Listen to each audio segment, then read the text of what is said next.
Good morning. This is Father Stephen Kelly from St. John's Church in Detroit, and we're continuing our series of daily morning meditations, where we generally look at one or another of the lessons that are assigned for morning or evening prayer, what is known as the Daily Office Lectionary.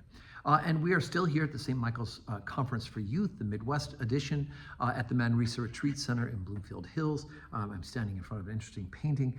That's Cardinal Wolsey, the last Roman Catholic Cardinal Archbishop in England, and that is his final trial. So kind of an interesting juxtaposition for this Anglican conference.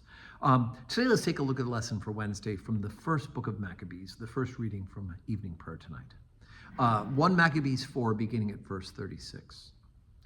Then said Judas and his brethren, Behold, our enemies are discomfited. Let us go up and cleanse and dedicate the sanctuary. Upon this all the host assembled themselves together and went up into Mount Zion. And when they saw the sanctuary desolate, and the altar profaned, and the gates burned up, and shrubs growing in the courts as in a forest, or in one of the mountains, yea, and the priest's chambers pulled down, they rent their clothes, and made great lamentation, and cast ashes upon their heads, and fell down flat to the ground upon their faces, and blew an alarm with the trumpets, and cried towards heaven. Then Judas appointed certain men to fight against those that were in the fortress until he had cleansed the sanctuary. So he chose priests of blameless conversation, such as had pleasure in the law, who cleansed the sanctuary and bare out the defiled stones into an unclean place. And when as they consulted what to do with the altar of burnt offerings which were profaned, they thought it best to pull it down, lest it should be a reproach to them. Because the heathen had defiled it, therefore they pulled it down, and laid up the stones in the mountain of the temple into a convenient place until there should come a prophet to show them what should be done with them. Then they took whole stones according to the law, and built a new altar according to the former, and made up the sanctuary and the things that were within the temple, and hallowed the courts. And they made also new holy vessels. And into the temple they brought the candlestick and the altar of burnt offerings and of incense and the table. And upon the altar they burned incense, and the lamps that were upon a candlestick they lighted, that they might give light to the temple. Furthermore, they set the loaves upon the table and spread out the veils and finished all the works which they had begun to make. Okay, so remember the background of the story.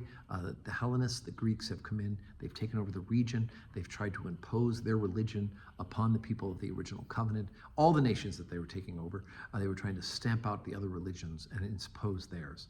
And so Judas Maccabeus, his brothers, his father before him, are leading the revolt against this. And even though many of the people of the original covenant have sacrificed to the false idols and have refused to circumcise their children and to follow the teaching of the dietary and other teachings of the covenant, Judas Maccabeus and many of them are in fact continuing, and they're fighting back against it.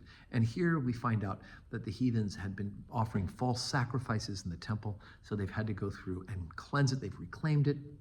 And as I'm reading through this, I'm thinking about when I walk into some of these churches in downtown Detroit that have been abandoned, and you see photographs online, and you think about the horror they must have felt to see the temple of God, the temple, profaned, abandoned, weeds growing up through the stones.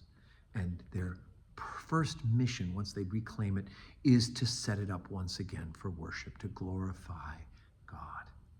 Right? That should be our instinct too.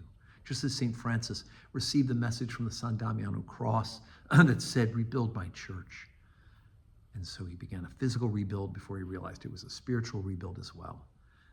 So it is that the people, the Maccabees, are reclaiming the worship of the living God in the way that he had set forward for them in that original covenant.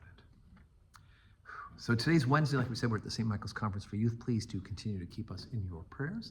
The conference is going well, but there'll be no Holy Communion at St. John's because I'm here, but 4 o'clock, God willing, evening prayer in the Ministry Center.